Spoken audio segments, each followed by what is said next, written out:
योजनाओं पर योजनाओं, शिलान्यास पर शिलान्यास और लोकार्पण पर लोकार्पण हो रहे हैं वाराणसी में। उसके बावजूद भी वाराणसी विकास की गति की तरफ नहीं बढ़ रहा है। प्रधानमंत्री नरेंद्र मोदी आज 2200 करोड़ रुपए की लागत से 52 योजनाओं का लोकार्पण और शिलान्यास करेंगे, लेकिन उसके बावजूद भी वाराणसी वासी जलमग्न है, जल में अपनी जिंदगी बिता रहे हैं। अब ये क्या है, पूरी खबर आपको विस्तार से बताएंगे, लेकिन उससे पहले आपको बता दें कि आप देखना शुरू कर चुके हैं द फ्रीडम वॉइस और मैं हूं के साथ अनन्या मिश्रा। दरअसल आज देश के प्रधानमंत्री नरेंद्र मोदी अपने संसदीय क्षेत्र वाराणसी दौरे पर हैं, जहां पर वह 2200 करोड़ रुपए की 52 योजनाओं का शिलान्यास लोकार्पण करेंगे। और ये लोकार्पण और शिलान्यास आम जनमानस से जुड़ा हुआ है, उनके विकास से जुड़ा हुआ है, वाराणसी को विकसित जिला बनाने के लिए जुड़ा हुआ है। लेकिन उसके बावजूद भी वाराणसी जलमग्न है। पूरा वाराणसी इस वक्त जल में भरा हुआ है, चारों तरफ जलमग्न है, पानी है। लोगों की तरफ से बातें ये सुनने को मिल रही हैं कि नालियां तक नहीं बनाई गई हैं।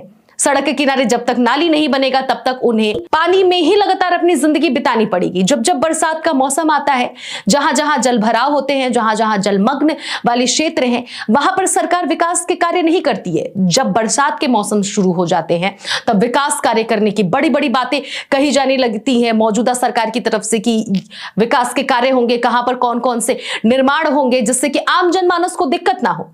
और न सिर्फ यह वाराणसी का हाल है, बल्कि उत्तर प्रदेश के मुख्यमंत्री योगी आदित्यनाथ के भी जिले का यही हाल है। गोरखपुर भी जलमग्न हुआ है। कई ऐसे इलाके गोरखपुर में भी जहां पर जल भराव की समस्या देखने को मिल रही है। अब आज मुख्यमंत्री की बात कही जाए या फिर प्रधानमंत्री की बात कही जाए, जहां वो लोग वाराणसी पहुंचे हैं, जहां पर आम जनमानस से जुड़ी हुई कई ऐसी चीजें, जहां पर लोकार्पण होगा, शिलान्यास होगा और योजनाएं दी जा रही हैं, लेकिन उसके बावजूद भी वहां की आम जनमानस जल में अपना जीवन बिता रही है। वाराणसी, काशी, जहां पर कहा जाता है कि अंतिम संस्कार अगर किसी व्यक्ति का होता है तो उसे मोक्ष की प्राप्ति होती है। हजारों किलोमीटर से दूर लोग वहां पर आते हैं अपने अपनों का अंतिम संस्कार करने, जिससे कि उसे मोक्ष प्राप्ति हो।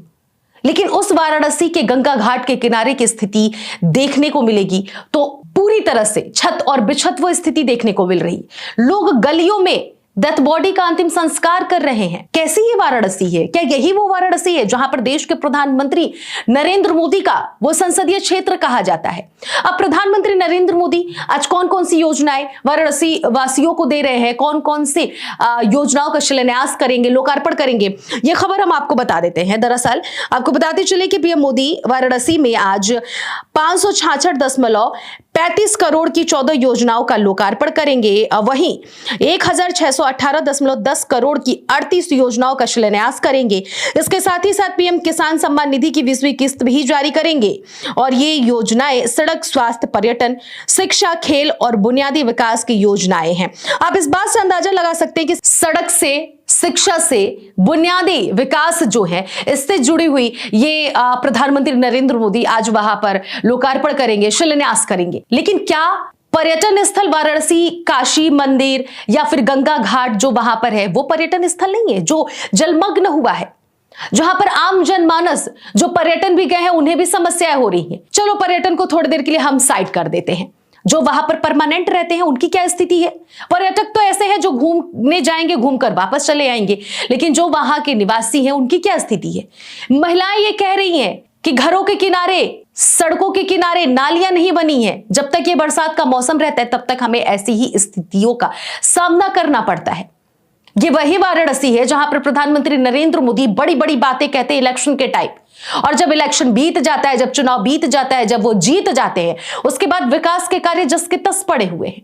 और एक बार फिर से ये सिर्फ इस साल का ही ऐसी स्थिति नहीं देखने को मिल रही है, बल्कि ये स्थिति हर साल देखने को मिलती है। जब जब बारिश होता है तब तब भारत के कई ऐसे राज्य हैं, कई ऐसे जिले हैं जो जलमग्न हो जाते हैं। आखिर कब तक देश की आम जनमानस जलमग्न और जल भराव जैसी समस्याओं से अपने आप को दूर नहीं करेगी, इन समस्याओं को झेलती रहेगी? और प्रधानमंत्री नरेंद्र मोदी जो देश के प्रधानमंत्री हैं, जो पूरे देश का कमान संभाल रहे हैं, वो अपने संसदीय क्षेत्र की स्थिति भी सुधारने में नाकाम साबित हो रहे हैं। आखिर क्यों? जिस तरह से जलमग्न पूरा वाराणसी हुआ है, जल भराव हुआ है पूरे वाराणसी में, इस स्थिति पर आप क्या विचार रखते हैं? कमेंट बॉक्स में जाकर अपना विचार जरूर साझा करिएगा। ये वही वाराणसी है जहां पर भगवान काशी विश्वनाथ का दर्शन करने जाते हैं, वहां गंगा किनारे घाट पर बैठते हैं, वहां आनंद लेते हैं, उस दृश्य को देखते हैं और अंतिम संस्कार भी वहां पर होता है, मोक्ष की लोगों को प्राप्ति होती है। लेकिन ये सारी स्थितियां जर्जर पाई जा रही हैं। इस पूरी खबर पर अपना विचार जरूर साझा करिएगा। फिलहाल इस खबर में इतना ही, बाकी खबरों के लिए बने रहिए द फ्रीडम वॉइस।